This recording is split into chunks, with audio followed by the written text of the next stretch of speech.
స్వయంగా మీ గ్రామంలో ఎవరికి పెన్షన్ ఇవ్వాలి, ఎవరికి ఇల్లు ఇవ్వాలి, ఎవరికి రేషన్ కార్డు ఇవ్వాలి, ఎవరికి సబ్సిడీ లోన్ ఇవ్వాలి, ఎక్కడి నుంచి ఎక్కడికి రోడ్డు వేయాలి, ఎక్కడి నుంచి ఎక్కడికి డ్రైన్ కట్టాలి, ఏ గ్రామంలో హై స్కూల్ పెట్టాలి, ఏ గ్రామంలో స్కూల్లో సదుపాయాలు సమకూర్చాలనే విషయాన్ని పూర్తిగా గ్రామ నాయకత్వం నిర్ణయించిన వేదికే రేపు గవర్నమెంట్ లో పనులు జరుగుతాయనే విషయాన్ని కూడా మీకు నేను స్పష్టంగా చెప్పదలుచుకున్నా. రేపు అభివృద్ధి నిర్ణేతలు మీరు, అభివృద్ధి మీ పల్లెల్లో అభివృద్ధి విధాతలు మీరే అవుతారు తప్ప వేరే వాళ్ళ జోక్యం ఎక్కడ కూడా ఉండదని మీ అందరికీ నేను మనవి చేస్తా ఉన్నా. కాబట్టి ఎవరు ఎలాంటి అపోహలకు లోను కావద్దండి. మీ గ్రామంలో మీరే పూర్తిగా అధికారాలు చెలాయించే అవకాశం నేను కల్పిస్తా. అదే సందర్భంలో ఎవరైనా వాటిని దుర్వినియోగం చేస్తే జాగ్రత్తగా వాళ్ళని పక్కన పెట్టే కార్యక్రమం కూడా చేస్తాం. మళ్ళా దాంట్లో ఎలాంటి మొహమాటము లేదు.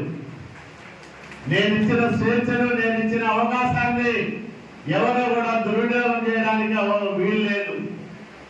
ఒక మంచి పరిపాలన అందించేదానికి అన్ని రకాలుగా మీకు గౌరవ మర్యాదలు ఉంటాయని మీ అందరికీ నేను భరోసా ఇస్తా ఉన్నా.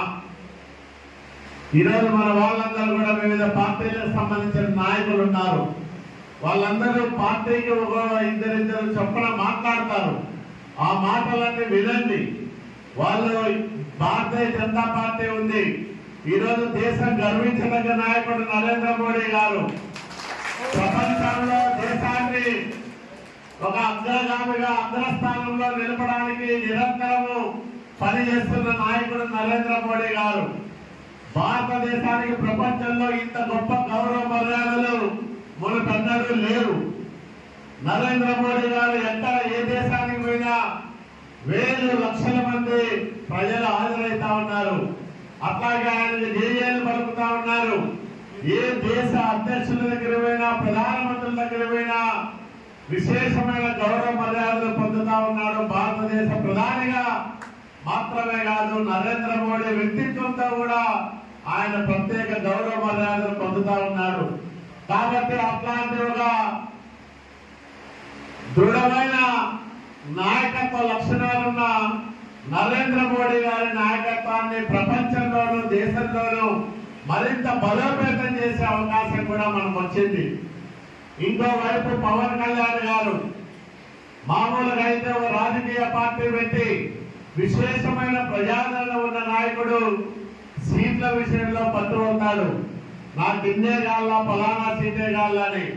కానీ పవన్ కళ్యాణ్ గారు రాజకీయ ప్రయోజనాల కన్నా, పదవుల కన్నా ఈ రాష్ట్ర ప్రయోజనాలు ముఖ్యం, ప్రజల భవిష్యత్తు ముఖ్యమని అన్ని త్యజించి ఈరోజు తెలుగుదేశం భారతీయ జనతా పార్టీ కూటమితో కలిసి సాగడానికి అనేక త్యాగాలు చేసిన నాయకుడు పవన్ కళ్యాణ్ గారు.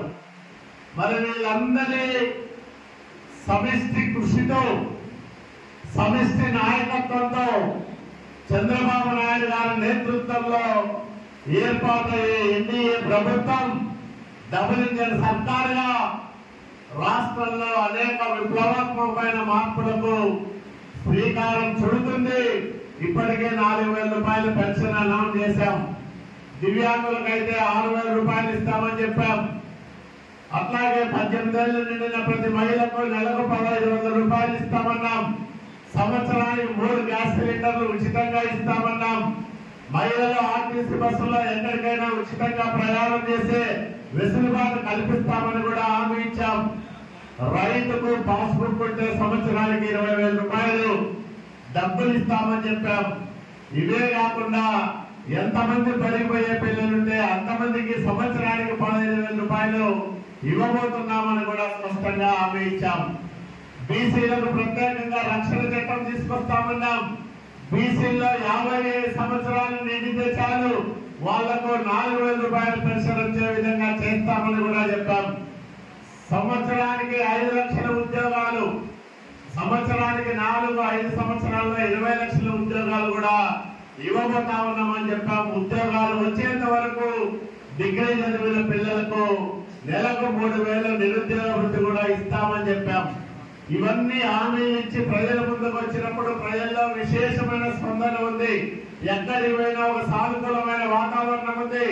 మీరే గెలవాలి, మీరే రావాలి, చంద్రబాబు నాయుడు గారి ప్రభుత్వం రావాలి, ఈ రాష్ట్రం బాగుపడాలి, ఉద్యోగస్తులకు 1వ తేదీ జీతాలు రావాలన్నా తెలుగుదేశం, జనసేన, బీజేపీ కూటమి ప్రభుత్వం ఏర్పాటు కావాలని అందరూ కూడా అనుకుంటా ఉన్నారు. ఆ రకంగా మనకు వెనకాల నిలబడి మద్దతుగా ఉంటా ఉన్నారు. ఇలాంటి ఒక మంచి తరుణంలో జరుగుతున్న ఈ ఎన్నికల్లో మీరందరూ కూడా ఈ రోజు నుంచి ప్రతి గంట ప్రతి క్షణము విలువైనదిగా భావించి ఒక సైనికుల్లాగా పనిచేసి రాయదుర్గం నియోజకవర్గంలో మన మెజార్టీ 50,000 ఎటువంటి పరిస్థితుల్లో తగ్గకోకుండా గెలవడానికి సహకరించమని మీకు పేరు పేరున కోరుకుంటూ ఇప్పుడు జనసేన తరఫున మంజునాథ్ గౌడ్ గారిని మాట్లాడాల్సిందిగా కోరుతా ఉన్నాం.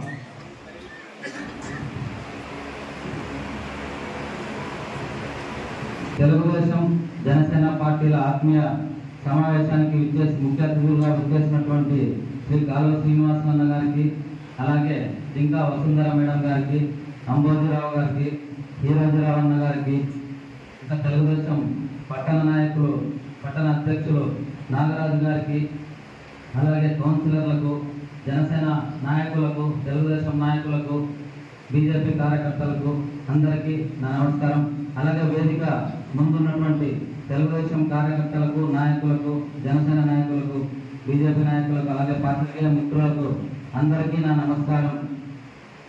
ఈ 3 పార్టీల కలయిక 2014 నుండి 2019 వరకు రాష్ట్రం ఎంత అభివృద్ధి చెందిందో అందరికీ తెలిసిందే. 2019 నుంచి జగన్ సర్కార్ వచ్చినప్పటి నుంచే కుంటుపడింది. ఇప్పుడు మన దేశాలే గర్వించదగ్గ మన దేశ ప్రధాని నరేంద్ర మోడీ గారి గురించి చెప్పాలంటే ఇంతవరకు ఏ ప్రధాని చేయలేనటువంటివన్నీ ఆర్టికల్ 370